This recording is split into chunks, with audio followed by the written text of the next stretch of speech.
Hello, everybody. Quickly, I hope with this presentation to make you hungry and not angry, because we're going for dinner later, so hope this works. But this is a very low-level talk, because I also thought that we should present it to general public, so I kept it low level, since that's where my comfort zone anyway. Um, so it's a story about the photosynthetic oddity, so the need um, of photosynthesis for planet Earth, for sustainable chemistry, sustainable processes, and what can we do to exploit it. And of course, we will arrive at the Apache concept at the end of the talk. So the idea is that in time, this is Ulysses. In time, there is people telling you to change your topic, but you have to resist because you're really into it. And that's what happened to me. I'm still hanging in there. And now, since I changed my talk while you were talking, because you kept saying things that I was going to say. So Anna and Luca talked about everything I knew. And I don't know if I already presented this to you in Florence. Yeah, that's something I be, okay, okay. Okay, so planet Earth works because we have light hitting the planet, and we have photosynthetic organisms making use of it. But it's not been always the same. At a certain point, roughly 4.5 billion years ago, just the planet was not there. It was just a molten stuff in which the amount of energy coming from the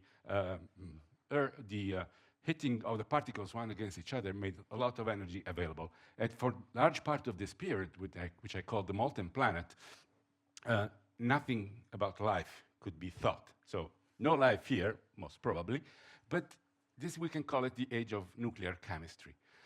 When the planet started to cool down and the crust started to build, then the energy from below was lower and lower. At least could not get so often on the Earth's surface unless you had a volcano near you. So stay away from volcanoes. And that's where the age of photochemistry starts in, because at a certain point, the large majority of energy arriving on the Earth was from the sun. So there is a switch in chemistry here, a humongous switch in chemistry, which is also an humongous switch in evolution. And that's something that you mentioned earlier, and we will go a little bit in depth on that, changing the topic I was discussing. But then the amount of, from here to here, there is the evolution, the creation of life. That's called creation because we have Trump in power, so it's the time to use the right words. Otherwise, it would be formation of life on Earth, emergency of life. So in the solid planet, once this is really solid, the crust is really solid, what kicks in is the age of photobiology compared to the age of photochemistry. So somehow, photochemistry started to do something that ended up in the photobiology. And photobiology is photosynthesis in this very specific case. Then it evolved in something else. But the very specific case is photosynthesis. And 3.3 giga-years ago, we have the first record of photosynthetic organisms. Now, this gets moving every 10 years. They move it back, they move it forward, but this is rounded.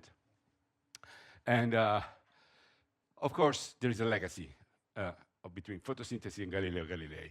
Galileo Galilei was able to see the moons of Jupiter through his telescope, looking at the shadow that they casted on Jupiter exactly. Now, since, and there is a huge debate if we are alone in the universe or not. And there's this Carl Sagan that says the universe is a pretty big place. If it's just us, seems like an awful waste of space. On the other side, Enrico Fermi said, where's everybody? So this thing here is not just a stupid thing to say. It is, but I try to vest it in a much smarter way. We can use the idea of photosynthesis to search for, not intelligent, but search for life in the universe. Why? Because every single planet has the same evolution, from a molten planet to a solid planet. And when a solid planet exists, there is only one way to gather energy. That's from the sun. And there is only one way for doing it, and that's photosynthesis. So you may have, and you can do it exactly like Galileo did it, looking at the star, maybe not with his telescope, and if a planet passes across the sky of a sun, then you can see through the emission and the absorption of the atmosphere of that planet and search for signals of photosynthesis, which means life. Now, life can be, the search for life can be a planetary colorimetry experiment, and which can give us many surprises because photosynthetic organisms can be of any shape, even in shape of a living tree. Any color, because the colors of the stars are different. So if you're in a red star, you probably will have something that absorbs a lot of energy to get life. So you will have probably black leaves, which sort of can be the title of a novel. But of course, this experiment is a very long experiment and it needs really a lot of patience. So we will stick for now on the Earth for this very period and the very talk. And let's ask us who does photosynthesis. Now, here we are, beautiful trees, seaweeds, thank you. Sea grasses, yes, yeah. Cacti, then bacteria, purple bacteria, of course, couldn't be different. And as you can understand, now, the most abundant photosynthetic organisms are trees and all these that do oxygenic photosynthesis. So they release oxygen, which allows us to breathe. But in the middle between the formation of the crust and the formation of the oxygenic photosynthesis, there was a reducing chemical period on the planet Earth in which bacteria were ruling the world. And now, which bacteria do photosynthesis? Well, there are only 6 types of bacteria. Cyanobacteria, which we're not interested in because they do oxygenic photosynthesis. We don't want any oxygen around. It's a dirty little thing. And then there's 5 different other. Cyanobacteria were very important at the beginning to create oxygen on the Cyanobacteria did. No cyanobacteria. Yes, only them. The first photosynthetic organism. No, they started with this one. Sorry, they started with I will get there. So these are the bacteria that could be interested in. And if you look at this sign here, this is negative, minus, which means that these are gram-negative bacteria. Gram is just a coloration. If they react with the gram color, they are gram-negative because they have an outer part, external, which is different from the positive, gram-positive. Typically, the bad guys, so those which are poisoning, are the negative, gram-negative. So we will not talk about positive because they are different. We don't like difference here. We are bad. And then we're left with only these 3 things here.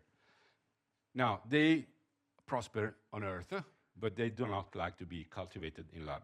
This is something really bad because in theory and practice should be the same thing. In practice, they're not. So that's exactly what happens in the lab. So we can easily grow this guy here and this guy here if nothing breaks down in the lab.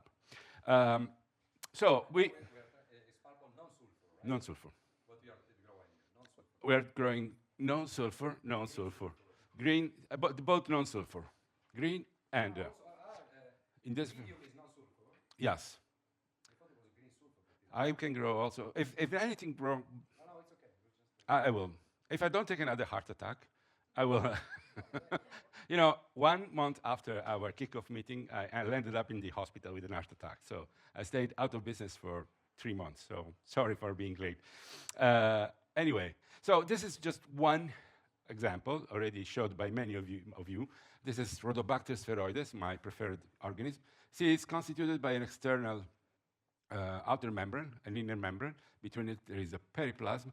And then there are those small vesicles. Those are not really vesicles. They are invagination of the internal membrane. And this can be, they start to grow when the system is exposed to light and low oxygen.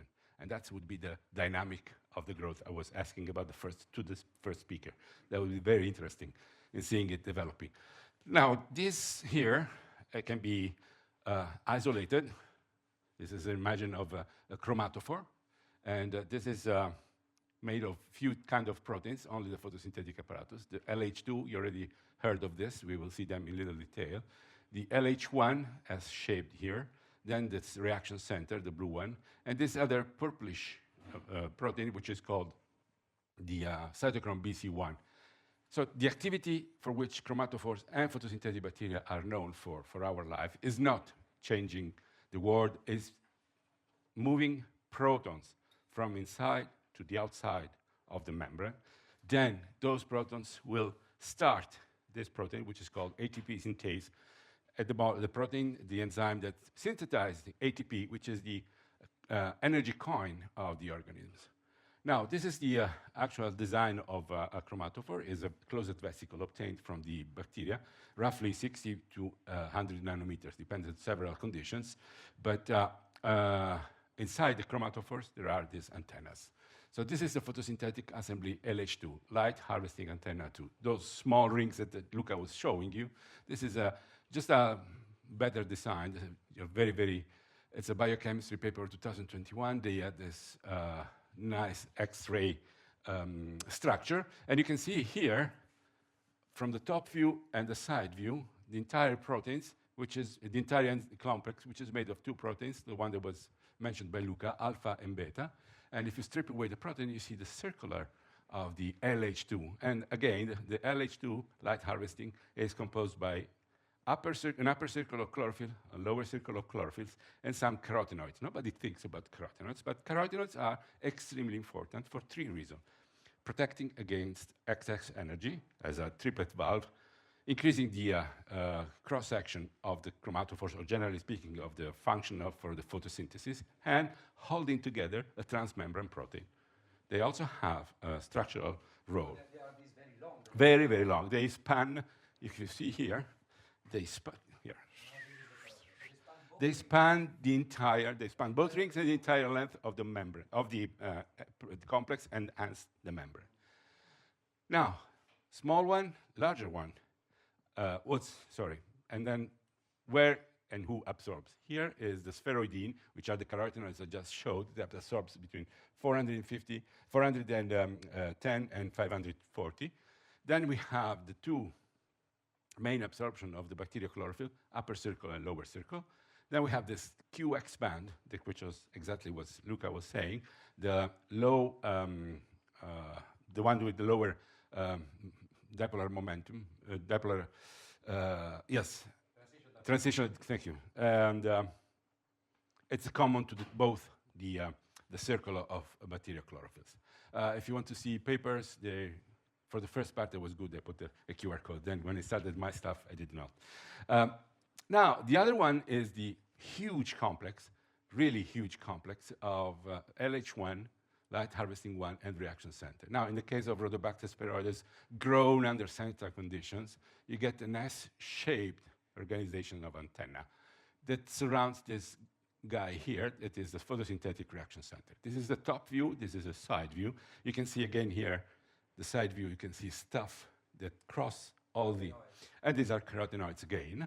And if you go forward and take away the protein scaffold, you just strip it away, you can see the S-shaped organization of chlorophylls and the carotenoids that are going all through the membrane and the protein. The funny thing, the fantastic thing in my idea is that there is this bending, here it's more visible, of the supercomplex that is following the curvature of the membrane, because it's a very adapted system. Now, again, this is a cryo-microscopy experiment. It's a beautiful paper on Nature Communication. You should read it if you're interested in how it works how it works photosynthesis. And here in the center, I just put the reaction center as a dimer of chlorophylls. And again, Anna and Luca already showed that this is J aggregate. And indeed, compared to the absorption of the protein in the bacterial chlorophyll in a protein, the one as a dimer has a 60 nanometer shift in the red. And this 60 nanometer shift is further stabilized by the fact that there is an environment that the protein already know about, which are the amino acids surrounding the molecule. Now, this is the photochemical core. I made it large because I worked almost all my life on this guy here. And see, this is another membrane protein that crosses again the membrane. Then there is a globular protein part here that is needed to transport protons from the cytoplasmic side to the periplasmic side. And if you strip away the protein, and you're left with the dyes and the cofactors, and you take away the long hydrophobic chains of the cofactors, you can just show the structure, you have a dimer, the J aggregate we were talking about, of bacterial chlorophyll, then 2 bacterial chlorophyll monomers, 2 bacterial pheophytin, and 2 quinones, QA and QB. A and B are the names of the branch of the protein, and only one branch works, QA. The other one is silent. But the electron can travel, so when you have the absorption of a photon, then you reach the D-star state, and the D-star state can just re-emit all the energy by fluorescence in 10 to the minus 9 seconds, or faster, much faster, you can move the electron from this star to a bacterial pheophytin, creating a whole electron couple. And the electron has traveled already roughly 12 angstrom to reach this guy here. Then it can move forward, dump, and all the time the recombination rate is at least 3 orders of magnitude shorter, longer than the electron transfer rate. So at the end, you get the electron sitting here, and it can reach in 0.1 in 100 milliseconds. And the entire traveling of the electron from the D star to the QB is about 40 nanometers. So one photon and then a charge-separated state with one electron and one hole, 40 nanometers apart. To me, that remembers a lot. A system in which you have conduction, a semiconductor, in which you have a valence band, a conducting band, and the charges are promoted by an antenna. And then when you do that, you reach out the possibility of having two catalytic sites that you can use for chemistry, for doing whatever you do. Of course, this is an isolated system, but in a non-isolated system, there is something more interesting we will reach in a moment. But since we spoke about evolution a few minutes ago, and you just threw in an idea about evolution, well, I have to tell you that photosynthetic reaction center did not evolve. They almost appeared as they are. They are there exactly in the same way since 3.3 billion ago. They are exactly the same protein. Why so? Why so much antenna? Why so much efforts? Well, because as I said, that phenomenon needed to transform light into other forms of energy when the sun was very, very faint. It was a red star, sure, with a wavelength of low energy, not very bright as we see now. So it evolved a system in which it was ability of taking every single photon from the very beginning of the morning to the very end of the day. So this is your explanation of why this part of photosynthesis is very efficient, while all the rest is not. Yes, and this is also the explanation why we evolved plants, because at a certain point there was so much light that we needed to evolve a more complex system to dissipate the excess of energy. And indeed, if you look at the, so there are two kinds of central core, photochemical core. One is that owned by the green and purple filamentous bacteria, and this is the one that I showed you just now. And the other one is the green sulfur bacteria and the heliobacteria. Just look at these main features. If you just look at carefully after that, you see that plants, this is the zeta scheme of the plant. So how plants do photosynthesis is just a combination of the green sulfur bacteria and the purple bacteria. Why is that? At a certain point, the two guys, green and purple, decided there was not enough energy to go along, and so they got together. It's something that is not well explained, but at a certain point, something became double. And since they were able to obtain much larger energy in this P700, this can now be used to, the P680, this can be now used to consume, add water, and produce oxygen. And that's how we got oxygen on Earth in cyanobacteria, just combining green and purple bacteria. So cyanobacteria combine green and purple, let's say. Yeah, the chemistry, the photochemistry of the green and purple. And plants also, of course. So now, this is photosystem 1 and photosystem 2. exactly. In fact, they are called PS2-like and PS2-1-like. Now, this is just for the philosophy. And now we will go to the proof of principle and why we got involved in Apache. Let me show this. Oh, I shut the window. I spoiled everything almost. I have no idea what happened. I made you angry. But before moving forward, this is structure, X-ray structure of the pigments in the reaction center of purple bacteria. This is the X-ray structure of the green sulfur bacteria, of the reaction center of the green sulfur bacteria. They're very similar, little differences. And this is the only difference between the two. The oxygen evolving system, that's the evolution, but appeared on Earth roughly 3 billion ago. Again, proof of principle. So let's look at this molecule. This molecule has it's called, I can't remember, I'm not an organic chemistry, so it's called whatever it's called. And there's this nice molecule because this was thought as a system for OLED, organic light-emitting diodes. So when I started my life at the Department of Chemistry, I knocked at the guy at the second floor, organic chemistry. They are always above the physical chemists, I don't know why. But I knocked at him and said, I want a molecule that is capable of absorbing, can have something that binds it to a micelle, let's say, and has a huge stock, can emit, and has a huge stock shift. He gave me this molecule. We published a paper in which we were able to combine together the reaction center. This is Sorry, this molecule had two, which characteristics? Sorry, because it absorbs, strongly absorbs, sorry. Strongly absorbs in the visible, emits also in the visible, but has a huge stock shift. So the emission is much larger, much farther than the absorption. And that's exactly like the picture that Anna showed. So we have the absorption here. This is a special kind of, is a mutant of a purple bacteria that has no carotenoids. It was very useful because otherwise carotenoids would absorb here. So absorbs with nothing absorbs. If you highlight here, you get emission, which is exactly where the bacterial chlorophylls do absorb. So if we are lucky, we should see something moving from one side to the other. That's exactly what we saw. Not only we were able to make a single molecule, so we bound that molecule there, the aryl amino whatever, to the photosynthetic reaction center, but without the artificial antenna, let's call it this way, the native reaction center was producing an amount of charge-separated state, which was 0.002. We did the antenna, it would go 5 times larger. And also the photocycle, I'm not going into details, but even the photocycle, so the ability of transfer protons from one side to the other of the protein increased. But, sorry, you extracted your C alone. So, yes, this is the antenna is taken away, and this is only the reaction center. Exactly. How many molecules did you touch per reaction center? You can go from 4 to 22. Okay.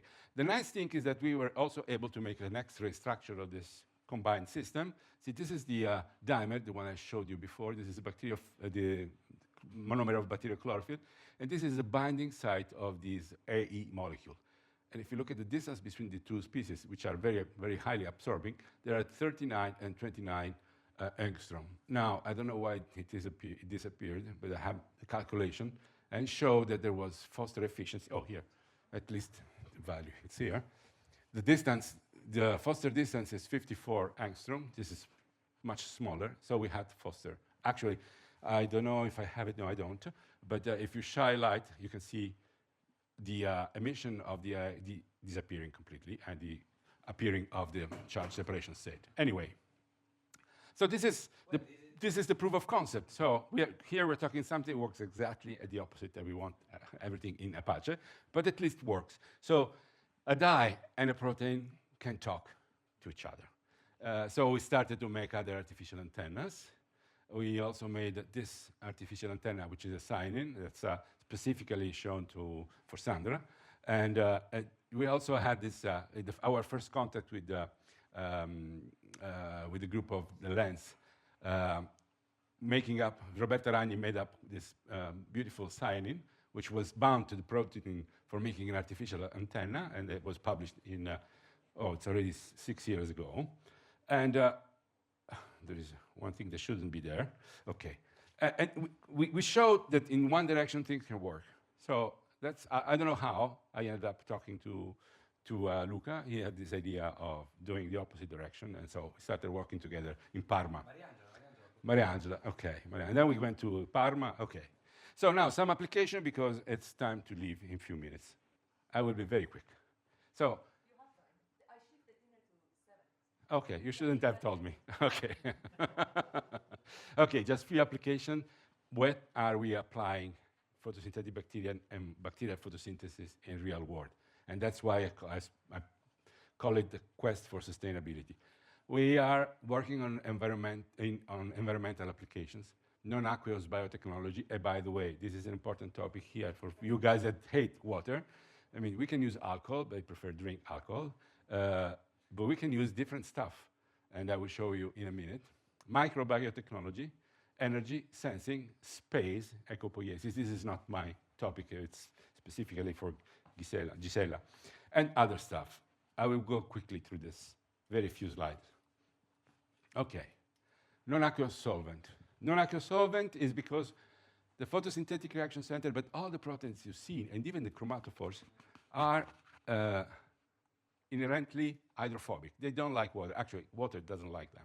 So our idea was, let's get this protein and find a solvent which is not water and does not destruct the protein. So we ended up using these solvents called deep eutectic solvents. Now, this DES are a very magic thing.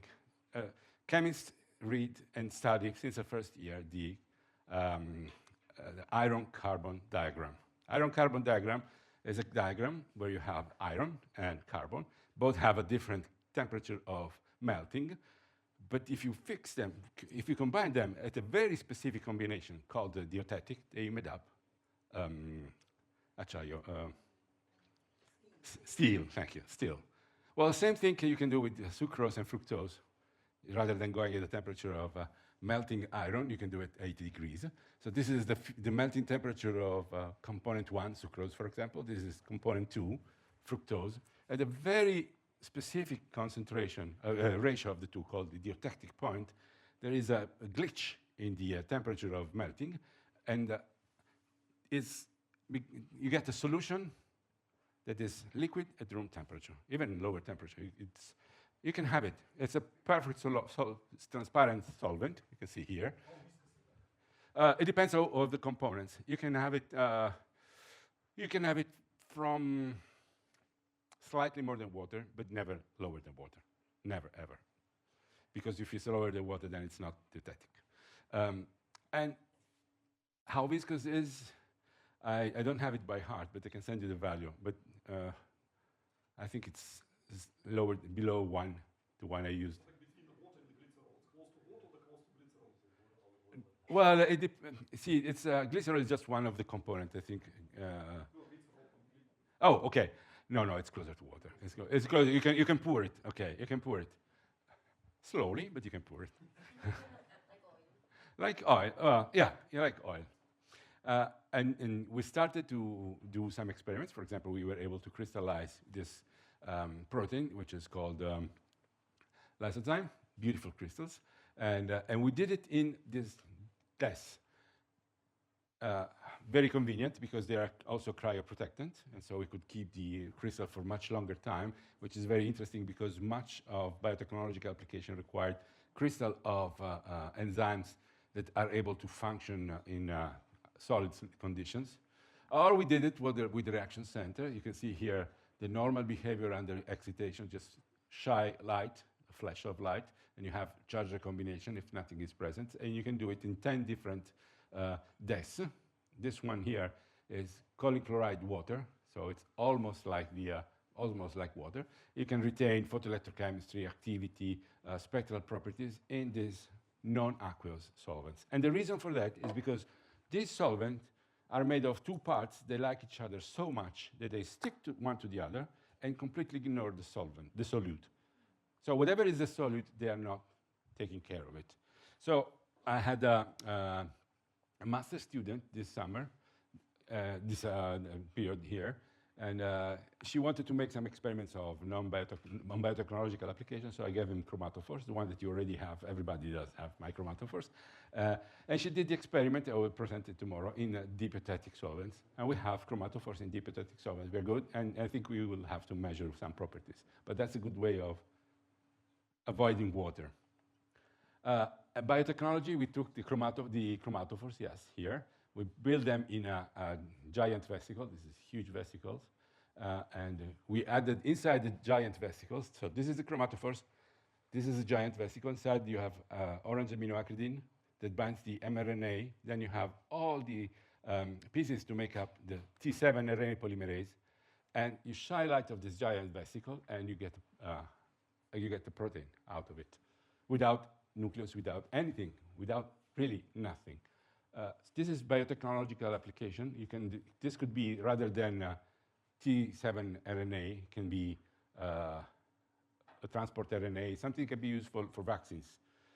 And we are actually doing that. Those are just experimental matter, but what really matters is that you shine light in time, and you get higher and higher fluorescence. That is due to the fact that aminoacridine binds to the DNA, and then it produces ATPs, and then you have the lowering of the ADP, the increase of the ATP up to a certain point where the synthesis of the protein starts to kick in, because and it consumes the ATP for the synthesis. This was really a good paper, and I was enjoying it, and it was one of the last applications we have done. But let me go back. We can also use the bacteria, the whole bacteria, to. Massimo, I missed. What did you do? You put inside the chromatophore? We put the chromatophores inside the giant vesicle. The giant vesicle is a vesicle of the dimension of 10. So the chromatophore is inside. Inside, the vesicle? yes, inside the You vesicle. use it for what? For the synthesis of a protein. I see. Okay. So imagine this is a pharmaceutical Nice. protein. So use the energy, the ATP produced by that By light, exactly. to synthesize protein. Exactly. We can also use the periodic table of the Rhodobacter spheroides to purify, to remediate waste, contaminated soils. And this was done for mercury, for cobalt, for we were able to build, together with the colleagues at the biology department, a mutant library against the cobalt pollutants. So you also have a patent on this. We also did it on chromatophores. The nice thing of chromatophores, it's the story that I'm going to tell you. Chromatophores is a very toxic species. It's what they use for treating the cuoio, the skin of a cow, to obtain cuoio leather. Grazie. So these are the normal cells seen with the atomic force microscopy. And at a certain point, if you add chromatophores, they stop dividing. They just keep growing and growing and growing. Now, this was really bad for me, because when it was my fault. When we sent the publication to the editor, I had a very stupid, no, I didn't have a very smart student, who in the caption said, figure 1, this and that, dot. This is the John Holmes bacteria. Now, What? John Holmes? What? John Holmes bacteria. John Holmes is a porno star, very famous porno star. So I got immediate protest by the editor. Of course, he was right, because I had something bad in my paper, and I didn't see it. He did not graduate well, but anyway. And finally, finally, this is just the early warning and detoxification in water. So these are a whole bacteria that are used to check the amount of this specific pollutant, which is 2,4-D-nitrophenol. It works very nicely. You can have an electrochemical response due to the presence of the bacteria on an electrode. And finally, but not the final thing, we can also support film with and produce photoelectric current by shining light on whole bacteria and produce photocurrents. Just ignore the fact that this is almost negligible. It's there. There's something there.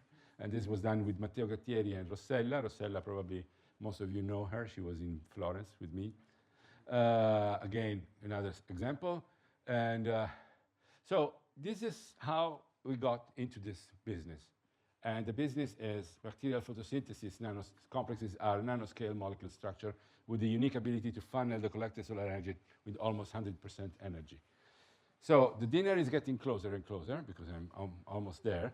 And remember that if we can work on this, is because we have the Furov principle that we can work in the other direction. It might not work for lasing, but certainly the opposite direction has worked. And I have a last for the PhD students, and that's just So Cicero used to say, rem tene verba secunturum, which means if you study enough, the words will come by themselves. So whatever you're doing, just study. You will understand and will be able to explain it easily to everybody. I put it in a different way. Learn the mechanism and the application will eventually follow, which are those I've passed all my life as looking at the mechanic of the electron transfer inside the reaction center, the antenna system, and now I can do many applications. Nice people come at a nice place, and now if you're hungry and not angry, I'm happy.